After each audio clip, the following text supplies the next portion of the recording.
Welcome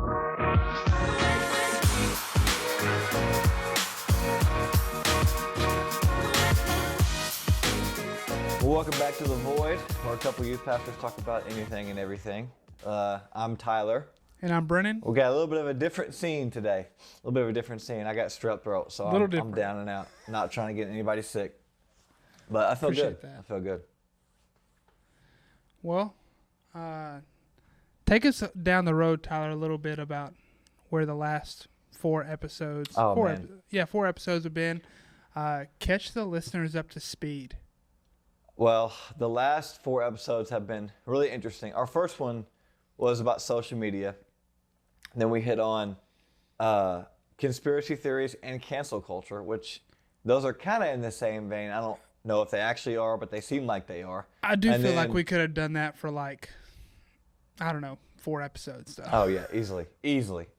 And then the last episode was my personal favorite, was the AI, because we get to talk about Neuralink and, the future and how you're afraid of getting hacked. And I'm not at all afraid of getting hacked. Yeah, you want to give up your humanity. 100%. If it makes me more intelligent and more advanced, I'm in. For sure. So yeah, if you missed that one, definitely go and check it out. But today, I'm really excited about today too, because this is something that people may consider a little more serious, but it's just as relevant and I think going to be just as helpful. Yeah, absolutely. Talking about loneliness today. Tyler, I kind of feel like loneliness became a buzzword a couple years ago. Yeah. But I think there's layers to it too. And, doing what we do, youth ministry, it's not like loneliness stopped the moment people got to hang out again. Right, exactly. No, I think that's what's so interesting about the word loneliness is because you automatically think of being alone. And I think that's something for me, it's worth unpacking is the difference between loneliness and aloneness. And there is definitely a connection there. But just because you're with people doesn't mean you don't feel lonely. And I think what's so different about this generation and even millennials is that they describe, I think somewhere between 50 and 60% say that they have feelings of loneliness or would describe themselves as lonely, which is way, way higher than any other generation. And so I think that's worth talking about why, because everybody's got a theory, but there are some that are undeniable. What's your theory? I think it's a lot. I think that so going back to the social media episode, I was the number one proponent of social media. I was the guy that was social media is great. I met my wife on social media. It's awesome. But you can't really ignore the social media aspect. I know a lot of people our generation and even younger, they hate when we say this. They hate when we talk about oh, social media is the devil. Social media is rotting your brain. But if you've seen all these documentaries, not only The Social Dilemma on Netflix, but it is very, very apparent that social media is contributing to this. The more screen time that somebody averages, the more likely they are to feel lonely. So I think, and me and you were talking about this just maybe it was last week. Yeah. When you're on social media, you're seeing curated, filtered, perfect versions of everybody else. And so you start to see yourself as less than or you should be like them. You don't realize how many times have you taken a picture and my wife does this, but your wife's oh, I don't like that one. I'm what do you mean? It's you. Yeah. She's well, I don't like it. Take another one. I'm but it's you though. And not to pick on them, but we kind of, social media is the refined, perfect version of what we think and what we look and what we see. So I think social media, obviously you got to talk about that. It's a huge aspect to loneliness. And just imagine 8 to 10 hours. That's the Gen Z average of screen time. 8 to 10 hours of you by yourself looking at a screen. That can't be good, Yeah. I was thinking about it and I had this thought because there's got to be a deeper layer than just social media. Yeah, that's probably factual, but there's got to be a deeper layer to it. And I don't know, this is maybe a terrible theory, but this is where my mind went to this idea of maybe millennials, Gen Z, seeing the rise in loneliness.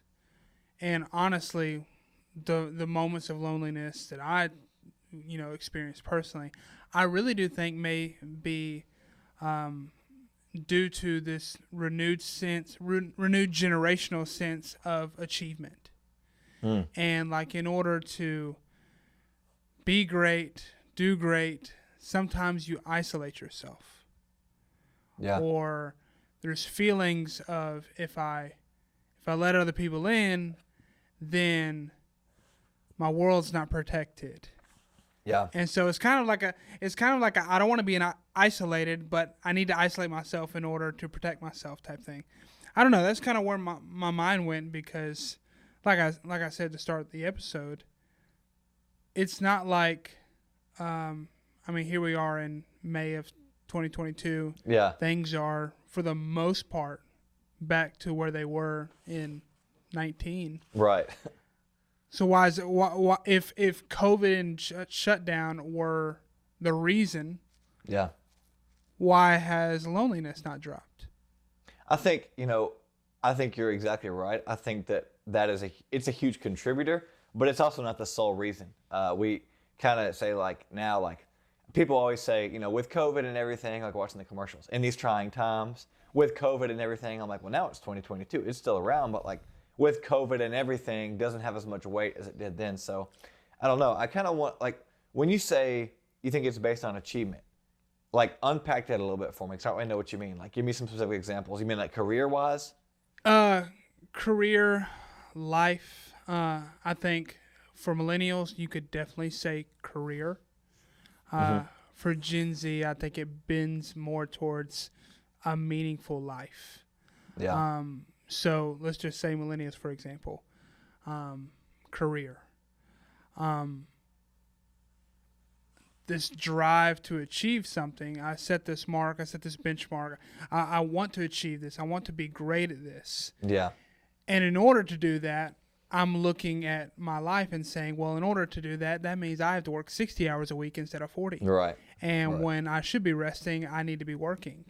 And I see, social media says at this age I should have this, so I need to work to have this. And I work myself into a place of isolation, or I spend time alone and isolate myself because then I think, well, I'm not where I should be. Yeah, for sure. I can see that, especially what you said about social media says you should have this, you should have that. Debt-free by 35 is great, but if everyone on TikTok you see is debt-free by 35, you're going to think, well, shoot, I'm not there. How am I going to get there? Whatever. So kind of the grind. Yeah. But I think, and this is the question I want to raise, because I wonder what you think about this, is community, is that just the blanket answer?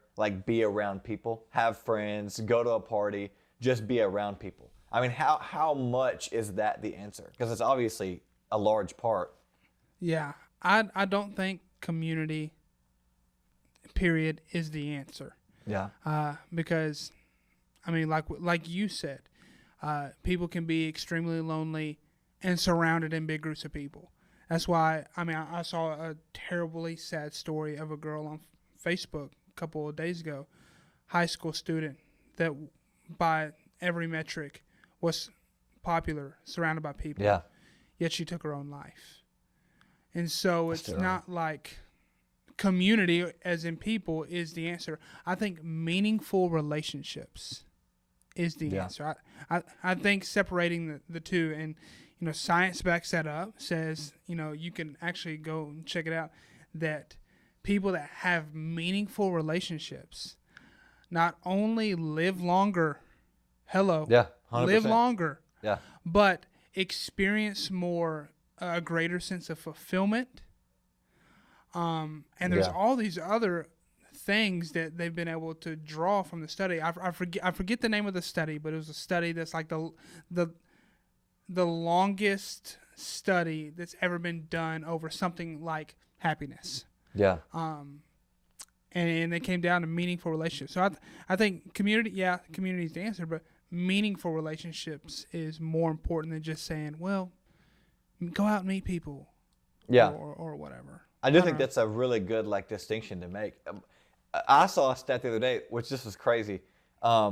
This stat alone almost is what made me want to start talking about this. So dementia patients, they found that if you're self-described as lonely or without community or in isolation, you're 50% more likely to have dementia when you get older. That's crazy to me. And Yeah. so they've been doing other studies about like, bipolarism, schizophrenia, and obviously there's a lot that goes into any psychological issue or mental illness, but that isolation is a huge, huge factor in feelings of loneliness. So I think it's crazy to think about like the fact that it'll literally kill your body. Like it's not just from the inside. It can actually bleed into the physical. Which that just proves that humans were like designed to be together. And to someone like me and Claire are both. If I got advice, if you're an introvert, don't marry an introvert because it makes everything harder. I mean, I love my wife, but we're both introverts, so sometimes like we just want to crawl in that hole and like not do anything and not see anybody. But I'm always at my best when I'm, like you said, engaging in those meaningful relationships. So looking into some of those studies and realizing that human beings are meant to like be together, it's easier said than done though. Right. That was the mind-blowing thing to me from that same study. That was the part that I forgot. We need to link this study to this episode. But what blew my mind was not only like meaningful relationships, sense of fulfillment, but it was the physical characteristics of not only longer life, but brain health, memory, crazy stuff like that. So, loneliness isn't just that. Now you wonder why the Bible says like iron sharpens iron. But like honestly, there's so much in the Bible about community. I mean, just from a faith perspective. I mean, it's always pushing community and friendships, and I mean, there's so much to say about it. Like, when Solomon, when he writes Ecclesiastes, when he's talking about a strand of 3 cords isn't quickly broken, and he's given all these like analogies about how 2 people can keep each other safe, but one on his own is vulnerable. Like, I think that even see Jesus, like the fact that Jesus was always with people, and Jesus valued his like solitude, don't get me wrong. The Bible is very clear that he'd get up in the morning, he'd go pray by himself. He spent 40 days in the wilderness fasting. He spent time with God alone, as like 100% you should, but he was constantly around people. And so imagine if Jesus would have been like, oh, well, I'm an introvert, so I can't really like handle this right now. Like I'm a little overstimulated, so like I'm just not gonna, but he was in community all the time, which I think is something that we are always trying to encourage the youth to do, but even ourselves, it can be really hard to kind of not backslide, especially if you're introverted. You just kind of like, I just want to like sit in my hole and just kind of be here, just get stuff done on my own, like you're saying, and pick up the phone and call somebody, Here's a flaw in the thinking against community. That if I'm tired after it, it means it wasn't good for me. Yeah. Like introverts that are like, well, it's not life-giving, or it's not draining. where I get my energy. Right. Yeah. Right. Well, when you run a mile and a half, you don't feel like you have more energy than you did before. Yeah, exactly. But it's good for you. But just because it's exhausting doesn't mean it's not good for your soul. Yeah. So that's another caveat I'd throw in for people that are like, because I do think loneliness is like so many other things, dude. Honestly, if we're just going to be so honest about our generation, we identify the things that we're not great at or we know we need. Yeah. But we never take the leap from identification to application. And so it's like, definitely. I should probably have a workout plan. Am I going to get up tomorrow morning and run? Probably not. But I should. Yeah. I really should. Yeah. Well, I think that's where like labels are so dangerous. And I think that labels kind of, I'm against labels in general because they do tend to keep you where you're at. But if you, like someone like me, who I'm 18 years old, I feel the call in my life to be a pastor. I know that pastoring involves people and a lot of people, but my tendencies and my flesh wants me to be introverted. Not that I'm like this big giant success story. If you know me, you know that's false. But like, I kind of had a choice to make of, okay, do I just say, I know this is something that I want to do and that I feel like God may want me to do, but I can't do it? Or am I going to have to grow as a person? And a lot of people, my favorite thing is when I say, yeah, I'm an introvert, and someone's like, really? I would not have guessed that. I'm like, yes, dude, I'm doing so good. Like, I'm faking so well. But honestly, it had to hit a moment of, I could have labeled myself one thing, like you're saying, and just said, I know I need to fix this, but I can't do it, or I don't believe in myself. Or I could have said, you know what, this is what I'm supposed to do. This is what the Bible calls me to do. And it's not that hard. Like if you're super introverted and you're like terrified of like trying to grow a relationship, I promise I don't have any horror stories. I mean, I put my foot in my mouth a couple times and had a couple awkward interactions, but I don't have any horror stories of like, hey, could we be friends? No, you're ugly. I hate you. Like, it just doesn't work that way. And I think that, realizing that from a Christian perspective, if you're a believer, the gospel is like anti-introvert, which is like so hard, and that sounds so harsh, but it really is. You need people, and I love the way you put that. You need meaningful relationship. But the question I guess we have to answer is like, where do you start? Say that you're a 16-year-old or a 25-year-old or a 40-year-old. It's like, I know I hear you. I know I need meaningful relationships. I love community, but I don't know where to start. Like, where does that begin for somebody?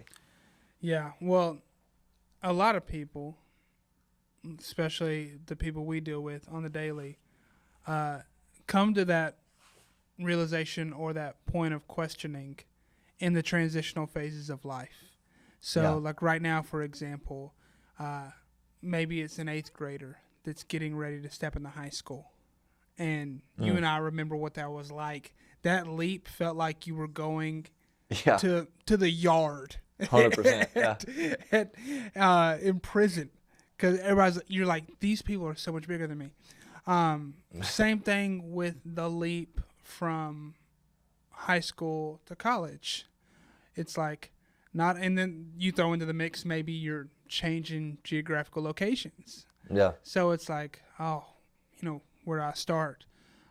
Same thing with graduating college. We've talked about that of like, now it's, I really don't have any friends, and now I got to do a job that I'm not sure that I love. Right. But that, every step along the way. But I think to answer the question, where you start is, this sounds so just like not insightful, but I think it's the most practical place to start. Start where you are. Yeah. So, if you're a freshman in college, start with the people in your dorm. If you are the new kid moving to a new high school as a freshman, start with your first class. And start with your new coworkers. Start with your new church family. Start with your neighborhood. Just start where you are, because, I mean, can we be honest? Where else do you start? Yeah. Right. No, I mean, 100%. Do you put out a Facebook ad that says, "I need friends. Here's what I like"? Definitely. Right. Don't do that. Well, I think like to go a little deeper, when you say start where you are, how do you what are some specific ways you can start? Because like I have, are you gonna? You said like with your neighbor, are you gonna knock on your door and say like, "Hey, can we be friends?" or whatever? That can be a little awkward, but what are some really good ways practically to like actually start? Because we had, one of our students the other day, I went to a graduation party, and he was texting me. He was like, "I don't know anybody here. Like, this is the worst." And I got there, and he was like standing in a corner, doing his thing. But I told him afterwards, I was like, you came, stayed for like an hour. You showed up, you showed him that you cared. Like, it's awesome. And I know that like I pick on him a lot, but he got out of his comfort zone to do that. And so obviously, growing in relationship and growing community is sometimes the enemy of comfort. And so a lot of times when you pursue that comfortability and when you pursue what's normal, you could look up a few years down the road and be lonely. Because you're like, man, I've chased what's normal, and I've chased what's consistent and what's repeatable. Well, I don't have anything new. I don't have meaningful relationships, and I'm lonely. So how do you get out of that cycle of like comfortability? Here's what you don't do, and I'm gonna take an example from my 5-year-old just last night. He was distraught because he went up to another kid at the restaurant who was playing ping pong, and looks him dead in his eye and says, "Hey, you want to be my friend?" And, hilarious. And the kid said, "No." No. That's so funny. And he ran back to me, and he goes, "Dad, he didn't want to be my friend." I said, and I'm trying to put it on a 5-year-old level, but I'm like, "Hey, bud, that's because that was weird. Yeah, right. That was strange." Yeah. I was like, that's a Like there strange. are literally classes that teach kids to say no to those questions. Yeah, right. Yeah, I said, that's a stranger. He said, no, it's not. I told him my name. I said, that doesn't mean you're still not a Right. stranger. Right. But funny. what we're not saying is start knocking on doors down your dorm and say, hey, you want to be my friend? Right. But I don't know, man. Here's kind of the philosophy I've always took. And this is maybe revealing of the selfishness of humanity, but I think it's a great place to start. People love to talk about themselves. That's very true. So start with asking people about themselves. You know, what's your name? Where are you from? What do you like to do? What excites you? A question that I had a mentor share with me years ago is, what's your dream in life? My wife makes fun of me all the time. She's like, that's still a weird question to ask someone what their dream is. But, I've never asked somebody, what do you want to do in your life or with your life? I've never asked that question to somebody and them not go, wow. Right. Well, and then they start sharing. Yeah. And when they share that, then you're getting a bit of an idea of who they are as a person rather than what they do. Yeah. So I think asking questions about themselves and then trying to find common ground or identify the fact that there is no common ground. Like if I go to my next door neighbor and, I'm like, what do you do? And he's like, I'm in IT. I'm like, well, what do you love to do in your off time? Build computers. I'm like, Right.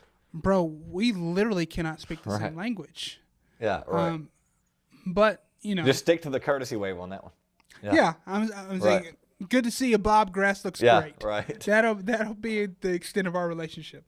But I think just asking, we have to get over the fear of talking to people. Right. I mean, you're right. there is no other way to put that. We have to, and maybe I'm speaking to just a few generations, but we have to get over the fear of engaging in dialogue with one another. Where are the people that, have 2-hour-long dinner conversations where they're just discussing life? Yeah. I sent you that Denzel quote on social media where he's like great minds discuss ideas. I was like, where is that? Yeah. But that's a little bit of a rabbit hole. But No, I agree. Talk. I love that you touch on one common ground. I think we always in the church we kind of struggle sometimes to make a distinction between like a life group and a small group. But dude, I said many years ago when I first took up golf, I was horrible. I'm still terrible. But golf is a great connector. Dude, I met a guy just the other day who that night we were texting about getting lunch, grabbing coffee and talking about and it all stemmed from a passing comment about karma in the universe where I was like, oh, interesting. I want to hear this guy's theology. So start having this conversation. But I love that you talked about common ground because there are people, and this maybe bad to say as a youth pastor, but there are people that you're just not going to be very close with. You're not going to be great friends with. It's okay. Totally. But there are also people that you are going to be friends with, and that's kind of the last thing I'll add. In addition to pursuing new relationship and putting yourself out there, you have to dive into the relationships that are already there. You have to put more effort into the relationship you already have. Maybe you can turn an acquaintance into a friend, or you can turn a relationship into a meaningful relationship. You've got to make the relationships that you already have count. Because if you say you're lonely or if you're struggling, what I would say to you is write on a piece of paper. Just write down, I just wish somebody would blank, and just do that for someone else. Think about what you want people to do for you, and think about what you feel like you're missing, and give that to other people. Because we got to support each other. We got to support each other. And like we talk about all the time, there is this fear of reaching out or this fear of engaging. Well, most people that say that would also say they would love it if somebody would do it for them. So just kind of think through that and just really just dig deep into those relationships that you currently have. And some of the best friendships I have in my life, I would not even have imagined that they would get to where they were. But just because we put a little time and effort into spending time with each other, now we're lifelong friends. So yeah, and don't expect to have 15 meaningful relationships. Right. Hey, the multitude, the 12, and the 3. You ever heard that? Jesus had the multitude. He had everybody. He had the 12 disciples that he was close with. But even Jesus had that inner circle of 3 where he was like, let me teach you what I feel like Yeah. I can't teach the others. Let me teach you the really, really intimate lessons. So, for sure, man. Yeah, you could even say the one too. Peter would probably say it's Peter. John would say it's John. But Right, 100%. The one whom Jesus loved. yeah. Yeah. Well, that's a good conversation, man. Around loneliness. I love how we interwove all things church, which we haven't hit on a lot on here. Yeah. That's intentional. Oh, that's because, coming. That's coming. Yeah. Yeah, we understand that not everybody that's listening to this may come from a faith background, and that's okay. But we do think that there's a lot of aspects that the faith community does really well, that regardless of what you believe in, you could benefit greatly from. Yeah. So share this podcast, subscribe on Spotify and Apple Podcasts, subscribe on YouTube, share with somebody that you think needs it. But until next time, we love you, and we'll see you on the next episode of The Void.